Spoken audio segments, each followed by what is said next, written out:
ఆంధ్రప్రదేశ్లో కూటమి ప్రభుత్వం అధికారంలోకి వచ్చిన తర్వాత ప్రతిపక్షాలతో పాటుగా సామాన్యులు సైతం తెలుగుదేశం పార్టీకి సంబంధించిన నాయకులు బెదిరింపులు వేధింపులకు పాల్పడుతున్నారు.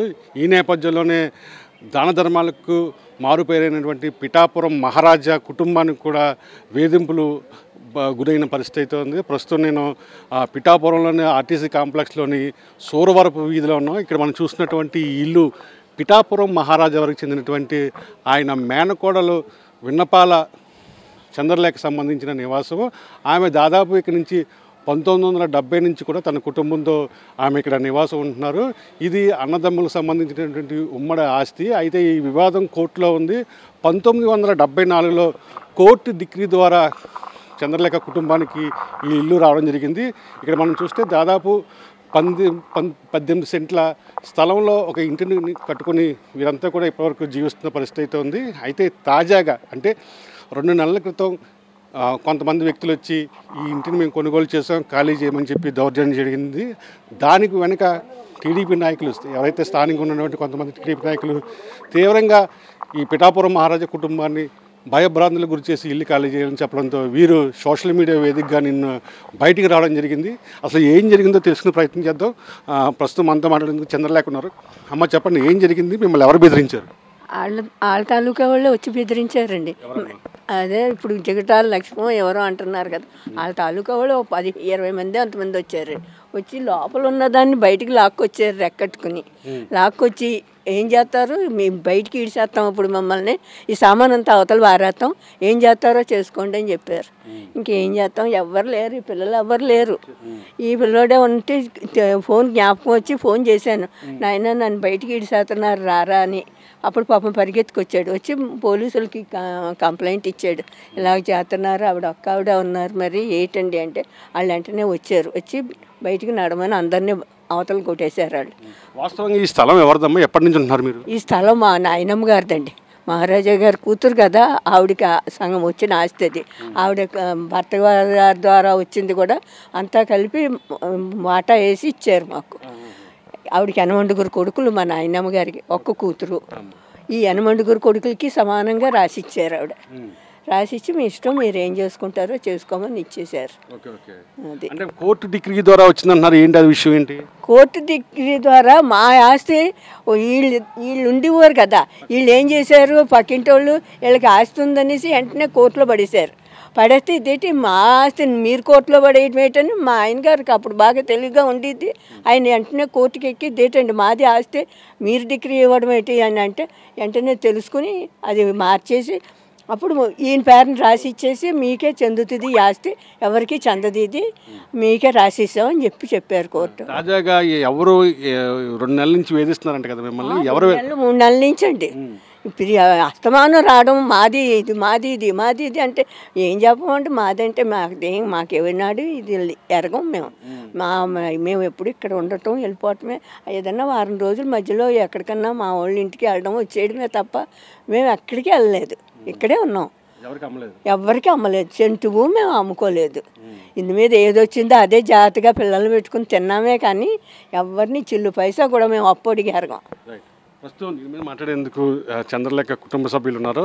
చెప్పండి, ఎవరు మిమ్మల్ని వేధించారు? ఆ వేధించిన వాళ్ళ వెనకాల ఎవరున్నారంటారు? పిఠాపురం తెలుగుదేశం నాయకుడు పిల్లి చెన్న గారు ఆధ్వర్యంలో జగటాల లక్ష్మి గారని, జగటాల లక్ష్మి గారు నేను కొనుక్కున్నానని ఒక డూప్లికేట్ డాక్యుమెంట్ తీసుకొని సృష్టించి మా మీదకి వచ్చారండి.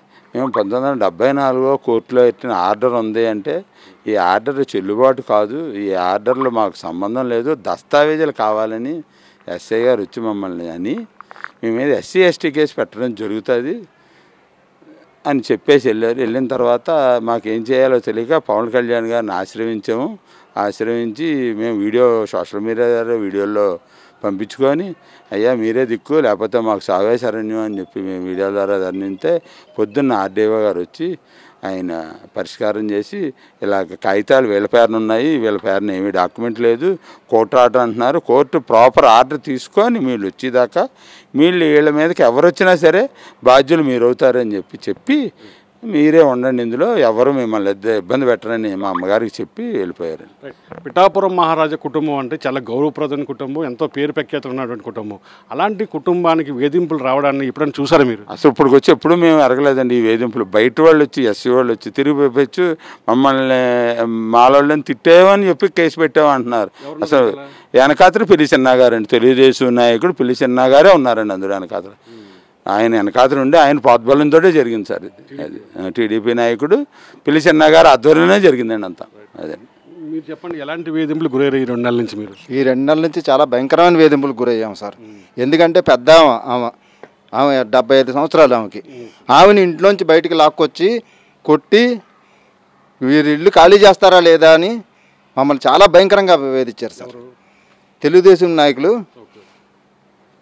వాళ్ళ అనుచరులు, తెలుగుదేశం నాయకులు వాళ్ళ అనుచరులు మా ఇంటి దగ్గర ఈ గేటు తీసుకుని వచ్చి లోపల ఉన్నామని బయటికి లాక్కొచ్చి మిమ్మల్ని తోసేస్తాం బయటికి, ఆడవాళ్ళు మీరు ఎవరు లేరు, మిమ్మల్ని తోసేసి సామాన్లన్నీ బయట పడేసి మేము తాళం వేసుకుని వెళ్ళిపోవాలి మీరు అని చెప్పి ఈ రకంగా మమ్మల్ని వేధిస్తున్నారు. మీ కుటుంబానికి ఎప్పుడైనా ఇలాంటి వేధింపులు ఎదురయ్యాయండి? ఇప్పుడు వరకు మేము ఇలాంటి వేధింపులు మేము ఎప్పుడు గురి కాలేదు సార్.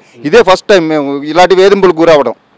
ఇది మనం చూస్తున్నాం. వాస్తవంగా గత 2 నెలల నుంచి కూడా ఎవరైతే ఇల్లు కొనుగోలు చేశామని చెప్తున్నారో ఆ మహిళతో పాటుగా కొంతమంది టీడీపీ నాయకులు ఇక్కడికి వచ్చి మమ్మల్ని చాలా దారుణంగా వేధించి భయభ్రాంతులకు గురి చేశారు. కనీసం వృద్ధురాలను కూడా చూడకుండా మెడపెట్టి బయటికి గెట్టేసిన పరిస్థితులు మేము ఎదుర్కొన్నాం. మా కుటుంబం పిఠాపురం మహారాజా కుటుంబం అంటే ఎంతో గౌరవప్రదమైన కుటుంబం. అలాంటి కుటుంబం ఈ 2 నెలల కాలంలో ఎంతో వేధింపులు గురైంది. మేమంతా కూడా మానసిక క్షోభను అనుభవించాము. ఖచ్చితంగా ఇక్కడ ఉన్నటువంటి ఎవరైతే పిఠాపురం నుంచి ఎమ్మెల్యేగా ప్రాతినిధ్యం ఇస్తున్నారో పవన్ కళ్యాణ్ డిప్యూటీ సీఎం ఉన్నారో ఆయన మాకు న్యాయం చేయాలని చెప్పి సోషల్ మీడియా ద్వారా మేమంతా కూడా వీడియోను వైరల్ చేసుకుని బయటికి రావడం జరిగింది. దీని మీద కలెక్టర్ స్పందించారు. ఆర్డీఓ ఇట్ల కిషోర్ కుమార్ వచ్చి విచారణ జరిపి ఏదైతే ఈ వ్యవహారం అంతా కోర్టు పరిధిలో ఉన్న నేపథ్యంలో ఎవరు కూడా కోర్టు తీర్పు వచ్చే వరకు కూడా వీళ్ళు జోలికి వెళ్ళొద్దు అని చెప్పి ఆయన కూడా స్పష్టం చేయడం జరిగింది. మొత్తం మీద చూసినట్లయితే టీడీపీ ప్రభుత్వం కూటమి ప్రభుత్వం అధికారంలోకి వచ్చిన తర్వాత వేధింపులు సామాన్యులు కూడా బలవుతున్న పరిస్థితులు ఎదురవుతున్నాయి. రియలిస్ట్ మురళితో కలిసి కరెస్పాండెంట్ రాజు, సాక్షి టీవీ, పిఠాపురం నుంచి.